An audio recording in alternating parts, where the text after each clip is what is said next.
check under the bed and make sure there's no Disney executives under there? Oh, not again. Yeah, only this time, it wasn't just me. They were taking all my favorite people and replacing them with diverse women complaining about the patriarchy. Nothing has brought me greater joy than watching the Walt Disney Company absolutely panic over the last few weeks. They're mad at South Park because they're making fun of their woke ideologies, constantly race swapping or religion swapping everything in their movies. It's a brand new exclusive event with all your favorite South Park characters.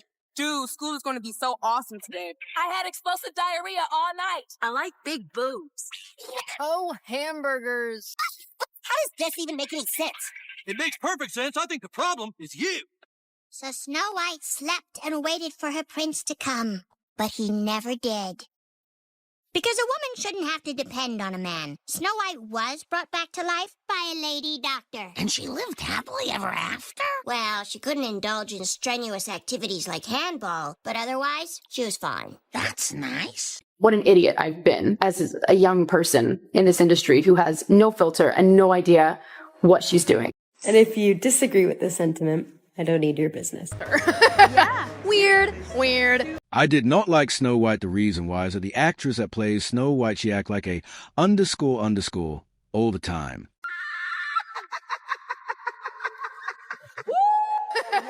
Weird. I don't need your business.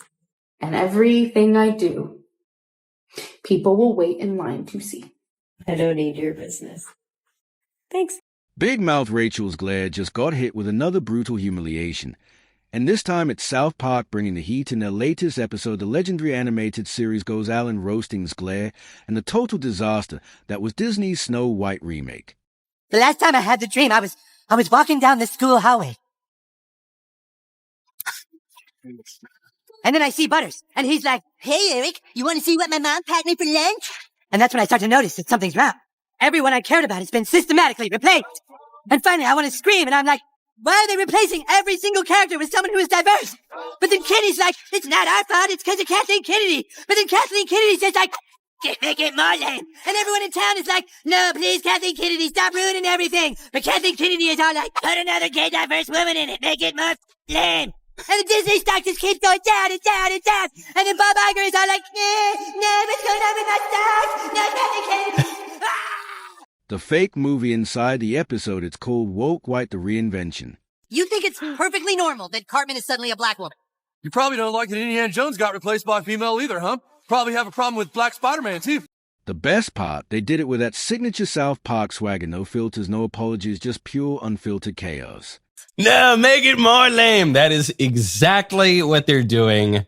And that is why we hate the diversity, equity, and inclusion casting and writing in movies.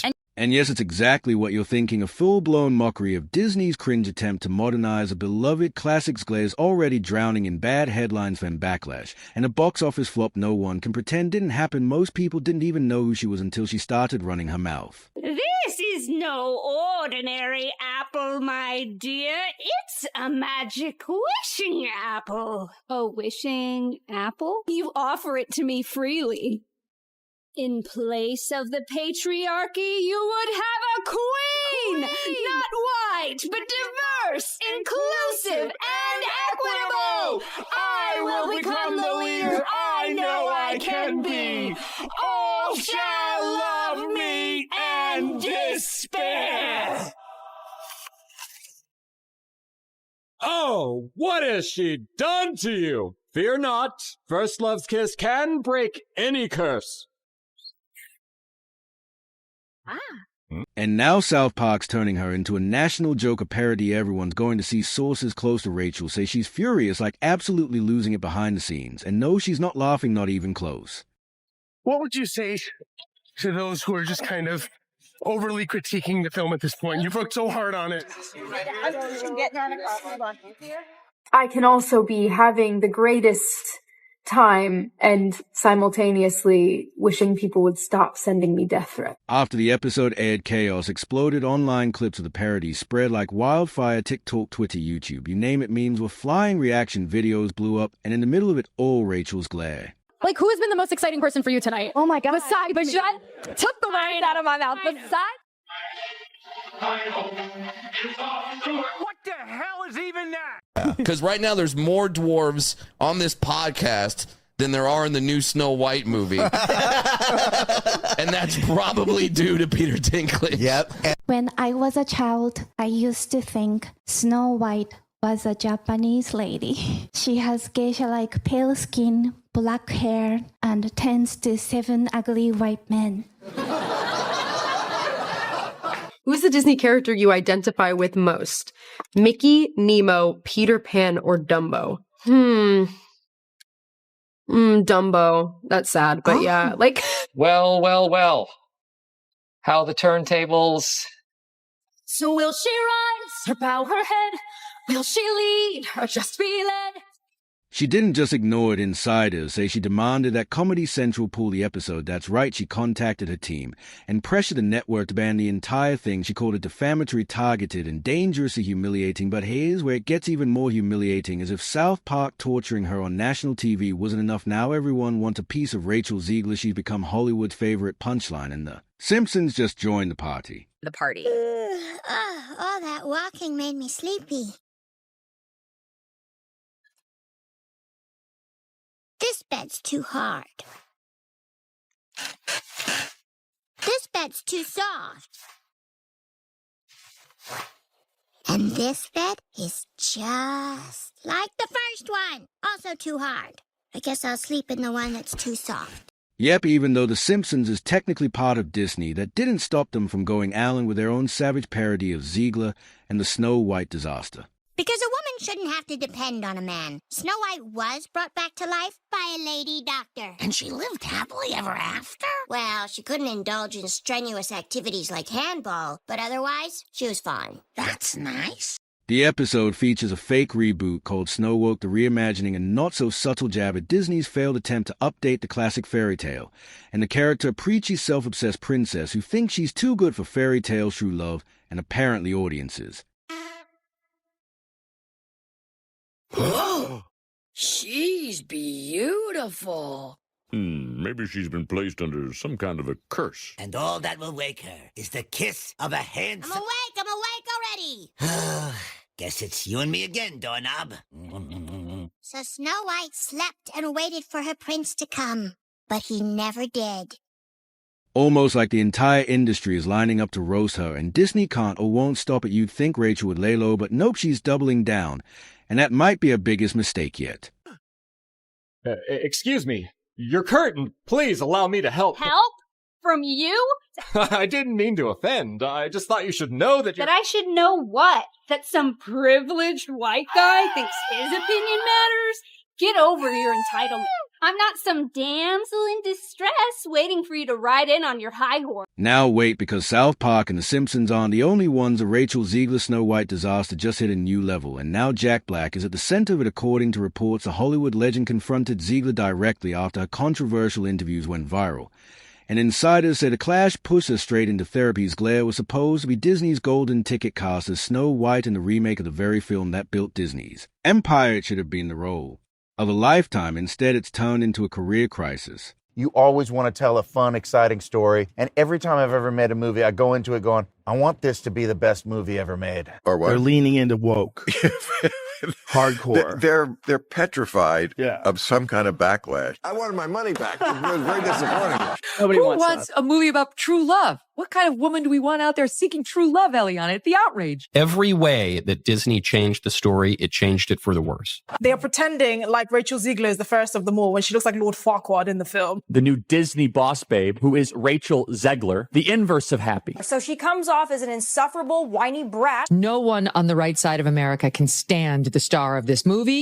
Black reportedly believes that Snow White's failure goes beyond Rachel Zegler's controversial comments. Insiders say he also blames Galadue, claiming both actresses delivered stiff, unconvincing performances that lacked heart and connection. Magic mirror on the wall, who is the fairest one of all? Magic mirror on the wall, who is the fairest of them all? You had one job. Just the one. Kalel, no.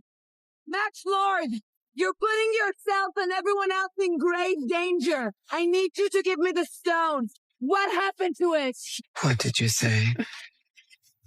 So exciting. Very interested to find the men who bought those. Why should I help you? Because we're asking you nicely. Just tell me what it costs to get her away from me. Name a price. I'll buy the whole damn boat if I have to. Who are you? The lasso of Hastia compels me to reveal the truth. Now, who are you? But who? Enough. I said enough. As Amazon, this is our duty. You have no idea what kind of power you're dealing with. According to sources close to the situation, Black felt the on-screen chemistry was non-existent, and the acting was sole as a major reason the film failed to resonate with audiences Joe Rogan and Bill Maher rarely see eye to eye on much. But when it comes to Rachel Zegler's so-called woke Snow White remake, they have one message in common. This might be one of Disney's biggest flops, yet the first red flags popped up when word spread that Disney wanted to shift Snow White's narrative away from romance. Reportedly, they wanted a more empowered princess who didn't need a prince at all. On paper, that might sound harmless, yet in practice it meant ignoring the core elements of a classic: the dwarfs, the romance, the enchanting innocence. You know, the original cartoon came out in 1937, and very evidently so. There's a big focus on her love story with a guy who literally stalks her. Weird. She's not going to be safe with a prince, and she's not going to be dreaming about true love. Oh my God. Suddenly, people who had planned to buy tickets started questioning whether Zegler even liked the story she'd been hired to portray. Then it went a step further. Old social media posts revealed she blasted an entire political group by telling anyone who supported President Trump to go away and never know peace. So she came out and took a large dump on half of the country, everyone who voted for Trump. But you are not entitled to call for Trump supporters to be harmed. Like, you are actually not entitled to do that. And so let me just remind you, Rachel Zegler, of what the map looks like, just so you can understand when your Disney movie is coming out, how many people you are wishing harm upon. Like, this is America right now. I will love you through these 4 years as best I can. F Donald Trump. Yeah. Totally stable thing for her to be posting, wishing harm upon Trump voters, wishing that we have no peace. They say all you have to do to make your wish come true is let it echo, echo, echo, echo. It's awful, generic. Never mind that the lyrics make no sense at all. All you have to do to make your dream come true is let it echo. Is it like on a metaphorical level? Meanwhile, Bill Maher, famed for his commentary that often pokes holes in political correctness, took aim at the sheer irony of labeling the prince a stalker and removing dwarf in the name of progress for MI.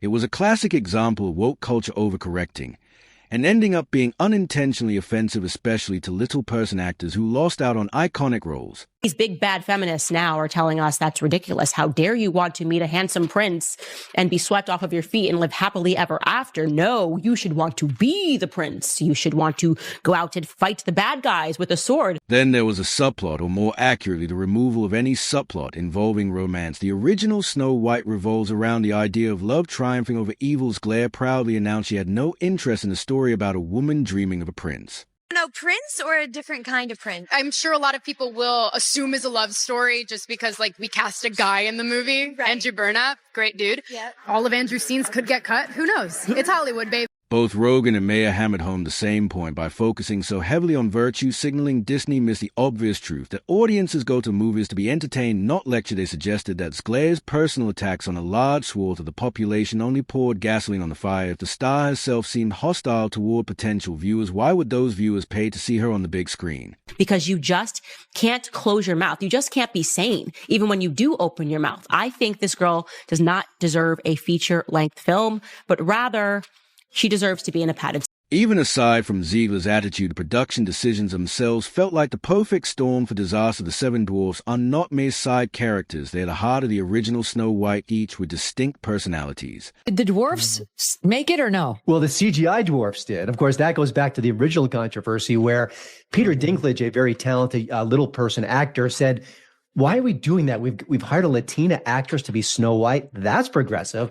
But you're going to hire little people to play the dwarfs? That just seems like a step backwards." And then, of course, Disney instantly buckled and said, "Okay, we're going to add magical creatures." Then they got even crazier and they decided that the dwarves in Snow White weren't woke enough, okay? Rather than refine the dwarfs with updated nuances, Disney decided to remove them outright or replace them with CGI magical creatures when leaks at the internet fans saw bizarre images of these so-called creatures, some tall, some short, a medley of random designs. And then they couldn't put dwarfs, finding a way to find their way back to doing something not progressive. You'd think the most progressive thing would be get people jobs, and dwarfs want to work. That many scripts that come down the pike. No, there's 7 of them. That has, and there's 7 dwarf jobs here, but because I think it was Peter Dinklage said this is, this is not right.